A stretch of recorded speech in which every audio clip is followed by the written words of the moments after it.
Wheatstone सेतु के दो application मैंने आपको बताए थे। एक मीटर सेतु, मीटर ब्रिज, और दूसरा पीओ बॉक्स। हमारे सिलेबस में केवल मीटर सेतु है। मीटर सेतु एक ऐसा उपकरण है जिसकी सहायता से आप अज्ञात तार का प्रतिरोध ज्ञात कर सकते हैं। व्हीटस्टोन सेतु, आपको ध्यान होगा, 4 प्रतिरोधों का एक कॉम्बिनेशन था जिनको श्रेणी क्रम में जोड़ा गया था। पी क्यू आर एस 4 भुजाएं थी। इसको हमने ज्ञात भुजा कहा था, इसको हमने अज्ञात भुजा कहा था, और ये दोनों ये अनुपाती भुजाएं थी। ये दोनों अनुपाती भुजाएं, ये ज्ञात भुजा और ये अज्ञात भुजा। संतुलन की स्थिति में आपको ध्यान रहा कि संगत भुजाओं का अनुपात P/Q = R/S। ये संतुलन की कंडीशन थी। अब जो मीटर सेतु होता है, इसमें एक लकड़ी के आधार पर, मैं आपको दिखा दूं, चलो बाद में दिखाऊंगा इसको मैं। लकड़ी के आधार पर 3 पत्तियां लगी रहती हैं। तांबे की पत्तियां होती हैं, 2 L आकार की होती हैं, और दोनों के बीच में एक सीधी पत्ती होती है। L आकार की पत्ती पर 2 पेंच लगे रहते हैं। इस पॉइंट को A कह देते हैं, इस पॉइंट को C कह देते हैं। बीच में जो पत्ती होती है, इसमें भी 3 पेंच लगे रहते हैं। बीच वाले पॉइंट को D कह देते हैं। जो बाईं ओर का गैप है, इसमें प्रतिरोध बॉक्स, रेजिस्टेंस बॉक्स,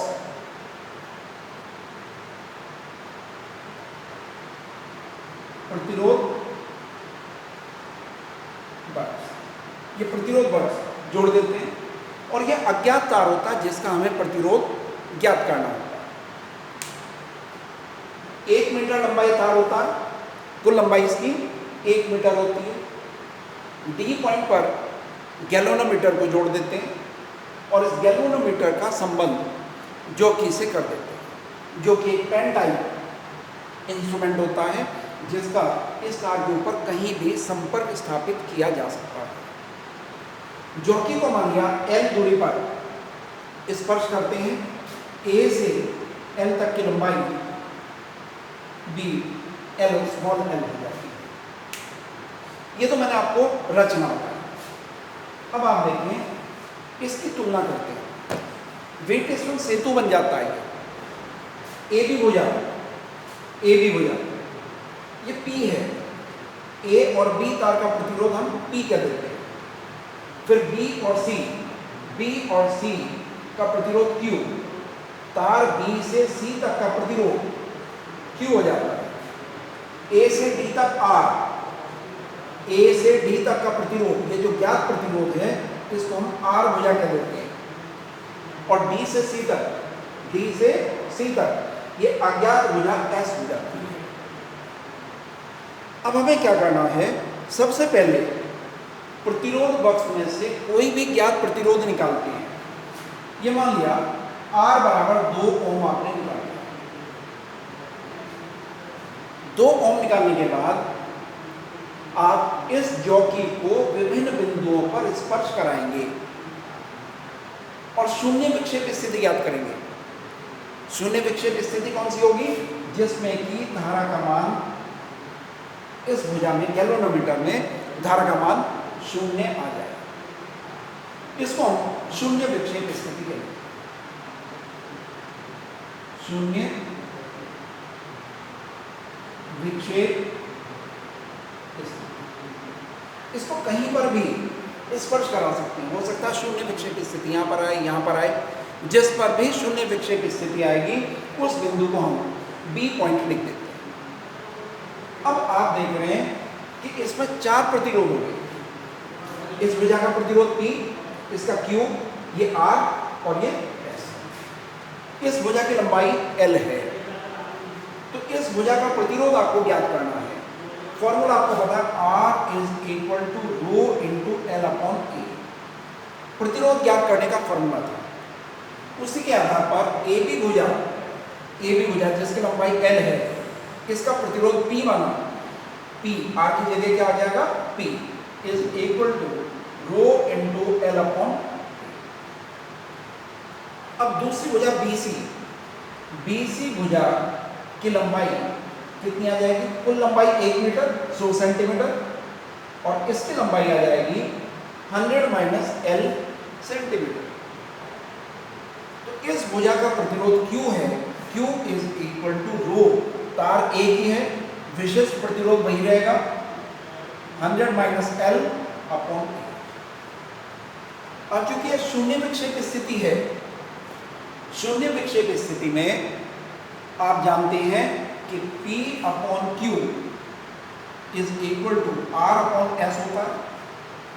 तो यहां से P अपॉन Q कितना है, rho into L upon A, rho into 100 minus L upon. दोनों को भाग कर दिया, A से A कैंसिल हो गया, रो से रो हो गया। तो यहां से आपको पता चल गया P upon Q is equal to L upon 100 minus L, equation number. शून्य विक्षेप स्थिति में, संतुलन की स्थिति में, संतुलन या शून्य विक्षेप स्थिति में क्या होता है, P upon Q is equal to R upon X, equation number 2। दोनों की तुलना करते हैं फ्रॉम इक्वेशन 1 एंड 2, कंपैरिजन करें। लेफ्ट हैंड साइड दोनों के बराबर है, तो right hand side R upon S is equal to L upon 100 minus L। S आपको ज्ञात करना, क्या जाएगा, S is equal to R into cross multiply 100 minus L upon L। अब यहां से देखिए, L का मान आपको पता है, L का मान यहां से इसके नीचे एक पैमाना लगा रहता है, पैमाने की सहायता से आप रीडिंग पढ़ सकते हैं। मान लिया 60 सेंटीमीटर है, 70 है, 30 है, 40 है, जितना भी है यहां से पढ़ सकते हैं। R यहां से आपने कितना प्रतिरोध निकाला वो आप ज्ञात कर सकते हैं।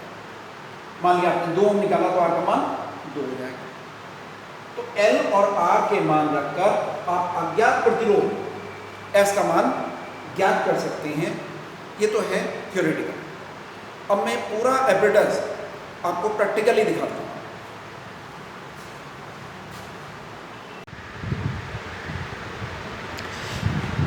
ये आपको उपकरण में दिखा रहा हूँ। इसमें ये मीटर सेतु है। जैसे मैंने आपको अभी प्रैक्टिकली बताया था, ये L आकार की एक पत्ती, दूसरे ये सीधी पत्ती, और ये दूसरी L आकार की पत्ती। पूरा एप्रेटस आप इसे देखेंगे तो इसमें 3 पत्तियां हो जाती हैं, जिसमें एक पेंच ये लगा हुआ है, दूसरी तरफ एक पेंच ये लगा हुआ है, और ये बीच का पेंच। आप देखेंगे इस बीच वाले पेंच का संबंध ये धारामापी से हो जाता है, और धारामापी का दूसरा संबंध जॉकी से हो जाता है। इसको आप जॉकी कहते हैं, जिसको इस तार पर कहीं भी स्पर्श कराया जा सकता है। ऐसा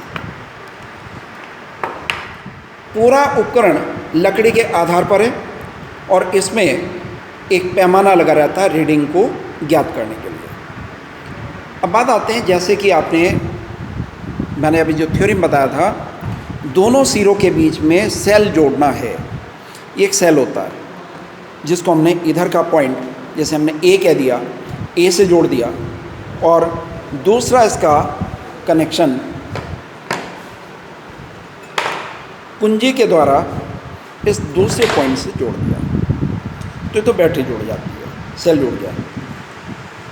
बाईं ओर के गैप में, ये जो बाईं ओर का गैप है, इसके आप देखेंगे 2 तार हैं।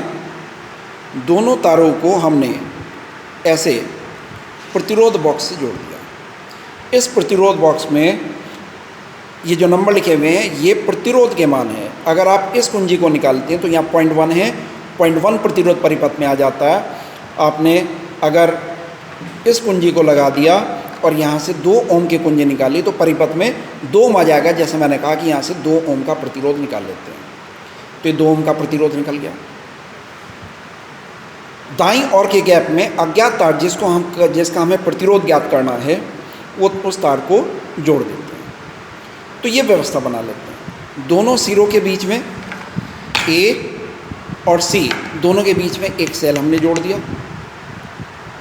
दूसरे बाईं ओर के गैप में प्रतिरोध बॉक्स जोड़ दिया।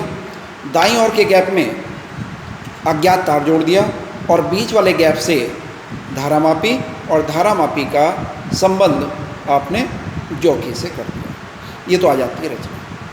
अब आपको क्या करना है, जैसे अभी मैं आपको दिखाता हूँ कि अगर इस जॉकी को हम कहीं भी स्पर्श करते हैं, किसी भी पॉइंट पर स्पर्श करते हैं, तो इसका विक्षेप हम यहाँ पर पढ़ेंगे।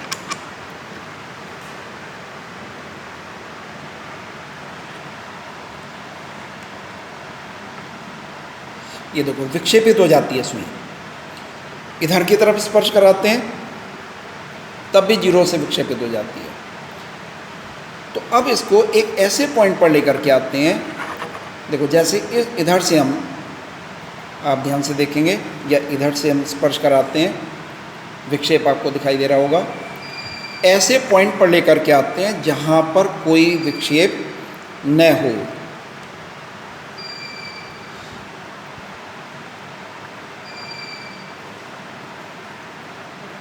ये पॉइंट आ जाता है, ये देखो इस पॉइंट पर कोई विक्षेप नहीं है, तो इस पॉइंट को हम बी पॉइंट कहेंगे और ए सिरे से इसकी दूरी नाप लेंगे। इधर से अगर देखें तो ये पॉइंट, इस पॉइंट की दूरी, जैसे ये देखें आप 42 है, तो L की वैल्यू 42 आ जाएगी। L की वैल्यू 42 आ जाती है और R का मान, यहाँ से आपने 2 ओम निकाल रखा है तो R का मान 2 आ जाता है। इस तरह से L और R के मान रखकर आप अज्ञात प्रतिरोध R का मान ज्ञात कर सकते हैं।